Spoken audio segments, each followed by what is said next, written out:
Que tu t'es réveillé à 6h30, tu as effectué tes ablutions, tu as prié Salat al-Fajr et tu as quitté ton domicile, soit pour aller travailler, soit pour aller à l'école. Et à 11h, tu perds tes ablutions. Maintenant, il est 13h30, il va falloir prier Dhuhr. Avant de prier Dhuhr, tu vas refaire tes ablutions. Et il va falloir que tu laves tes pieds.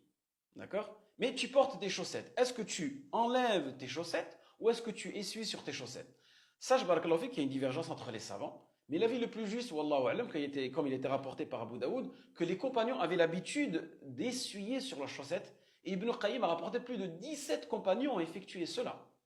Donc, si tu prends cet avis-là, lillahi alhamd, ce qu'il faudra que tu fasses pour faire l'essuyage et non pas le lavage, juste un petit peu d'eau, d'accord, sur tes deux mains. Soit tu essuies les deux pieds en même temps, d'accord, soit tu essuies le pied droit, puis le pied gauche, ou bien le pied gauche, puis le pied droit. Et alhamdulillah, tu peux effectuer ta prière. Étant donné que tu as essuyé à 13h30, tu peux garder tes chaussettes et réessuyer dessus jusqu'au lendemain avant 13h30. Voilà, barakallahu fik.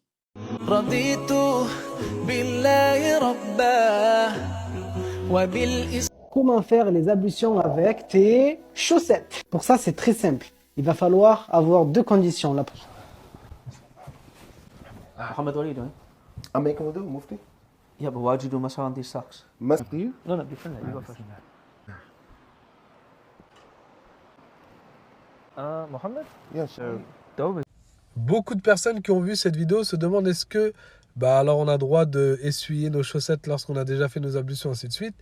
Je vais un peu rétablir l'avis des 4 écoles sunnites, les écoles de fiqh, de jurisprudence de Ahl-Sunnah, des gens de la Sunna, qui sont l'école, comme je le rappelle toujours. L'imam TikToker Abu Shaima a été arrêté et placé en détention, accusé de détenir des vidéos pédopornographiques ainsi que des enregistrements de séances d'exorcisme brutal où il prétend chasser des djinns chez des personnes supposément possédées et victime de sorcellerie. Il est également soupçonné d'avoir causé la mort d'une jeune fille du nom de Latifa Hashmi lors d'un de ses rituels en 2004 à Schaerbeek, alors qu'il tentait prétendument de retirer la sorcellerie à cette jeune femme qu'il considérait possédée en raison de son incapacité à avoir des enfants. Selon les autorités, Abu Shaima aurait infligé à Latifa Hashmi des souffrances physiques et mentales extrêmes, qualifiées de traitements inhumains, ayant conduit à sa mort en 2004. Interrogé par la police, il a admis être autodidacte dans ses pratiques. Malgré ces graves accusations, il anime aujourd'hui une chaîne TikTok suivie par plus de 515 000 abonnés. Cette affaire reste gravée dans les mémoires et j'adresse mes condoléances à la famille de Latifa Hashmi en souhaitant qu'elle repose en paix. Soyez vigilants avec certains influenceurs religieux en ligne. C'est haram de mettre qu'une chaussette?